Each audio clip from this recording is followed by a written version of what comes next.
तो last episode में हमने देखा था कि ये लोग अब जीजुई को लेके यहाँ से निकल रहे थे, लेकिन तभी सेंग जीजुई के नब्ज को चेक करता है, जिसके बाद वो बहुत ही ज्यादा शॉक होते हुए जीजुई के बॉडी को देखता है और देखते ही शॉक के मारे इस कैरियर्स को रोकने के लिए कहता है, जिस पर अब जूनियन भी इस कैरियर्स को रोकते हुए सेंग से पूछता है कि मास्टर क्या हुआ, क्या कोई बात है। तब सेंग कहता है कि तुम अपनी आंखों से ही देख लो। और अब हम यहाँ पे देखते हैं कि जीजुई को इतनी बुरी तरीके से टॉर्चर किया गया था कि उसके बॉडी में मौजूद एक मेरिडियंस डैमेज हो चुके थे। तब ये देखकर जूनियन बहुत ही ज्यादा गुस्से में कहता है कि हमें अभी के अभी उस जियो टोंग के पास जाना चाहिए, जिस पर जीजुई कहता है कि नहीं, अभी पहले एकेडमी चलो, जब हमारा समय आएगा तो हम लोग एक एक चीज का हिसाब एल्डर टोंग से लेंगे, लेकिन उससे पहले हम सबको बहुत ही ज्यादा स्ट्रॉन्ग बनना होगा। तब ये सुनकर सेंग कहता है कि सॉरी, ये सब कुछ मेरी वजह से हुआ। जिस पर जीजुई कहता है कि अगर तुम्हें मेरे लिए कुछ ज्यादा ही बुरा लग रहा है तो तुम इसके बदले मुझे एक्स्ट्रा पैसे पे कर सकते हो। इसके बाद ये लोग यहाँ से निकल जाते हैं और अब सीन चेंज होता है और हम ऑर्थोडॉक्स एकेडमी को देखते हैं, जहाँ पर जीजुई आराम से लेटा हुआ था। तब सेंग अपने 10,000 स्वॉर्ड्स को बाहर निकालने लगता है, जिसे देखकर जीजुई बहुत ही ज्यादा शॉक हो जाता है, क्योंकि स्वॉर्ड के ढेर में लेजेंडरी स्वॉर्ड्स की भरमार थे। और अब यहाँ पे तेंग और जूनियन भी आ जाते हैं, जहाँ पर तेंग इतने सारे स्वॉर्ड्स को देखते हुए कहता है कि क्या तुम स्वॉर्ड पुल की सारे स्वॉर्ड्स को उठा लाए। तब सेंग कहता है कि हाँ, और अगर तुम लोग चाहो तो यहाँ से किसी भी स्वॉर्ड को उठा सकते हो। जिसे सुनते ही जूनियन बहुत ही ज्यादा एक्साइटेड होते हुए इस स्वॉर्ड के ढेर से एक स्वॉर्ड को उठा लेता है और सेंग से कहता है कि मास्टर मुझे ये स्वॉर्ड चाहिए। तब तेंग कहता है कि जूनियन तुमने गलत स्वॉर्ड को चूज किया है,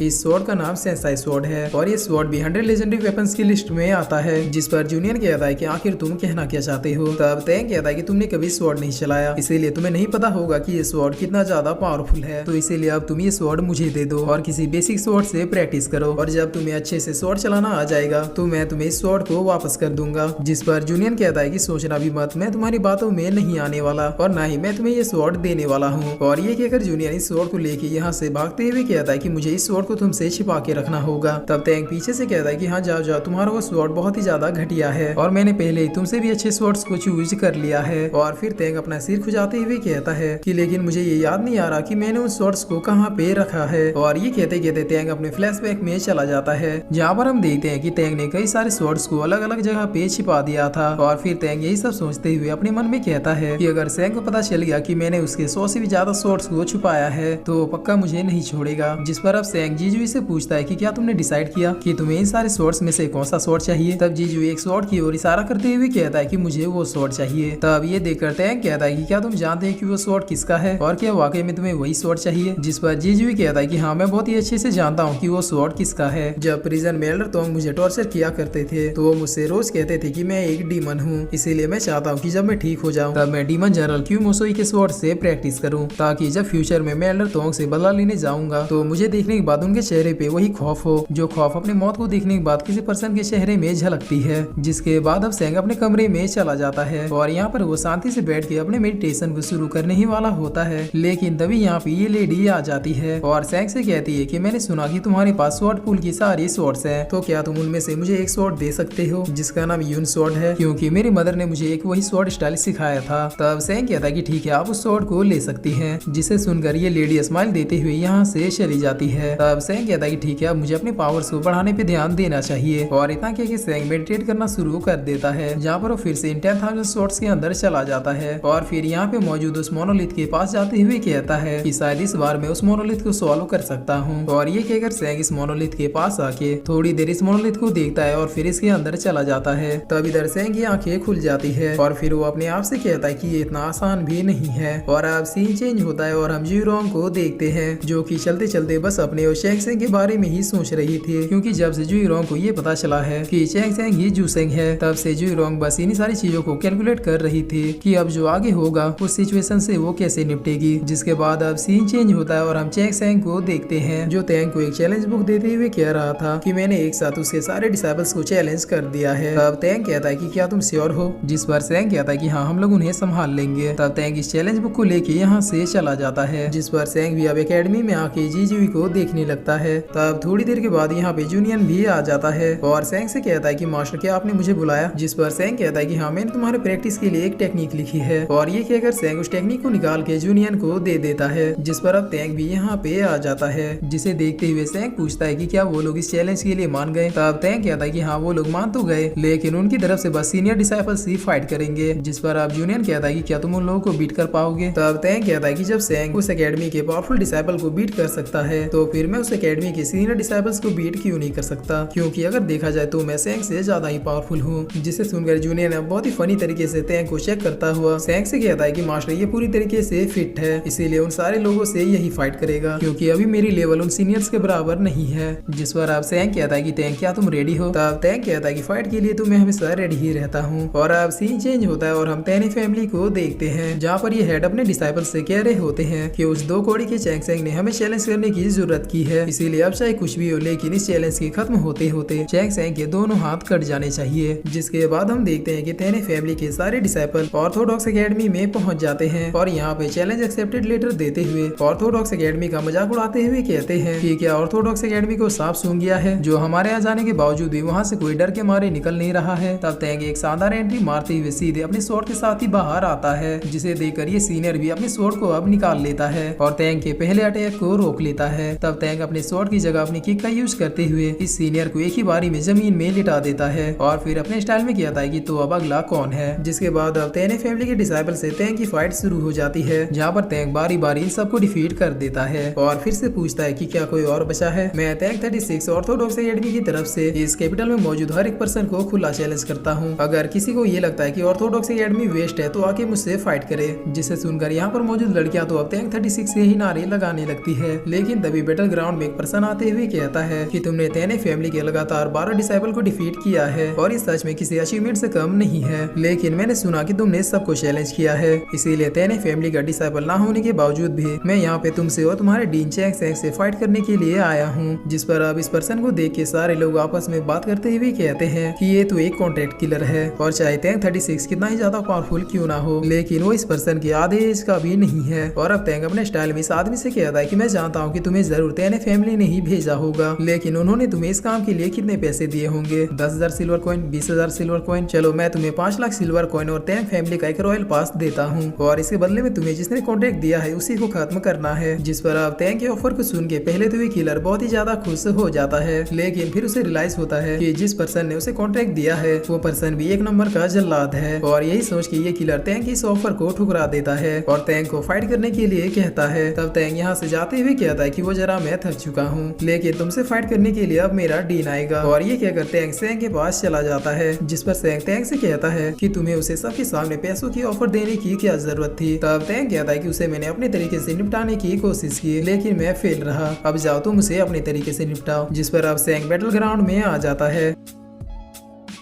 और फिर इसी के साथ ये एपिसोड यहीं पे खत्म होता है।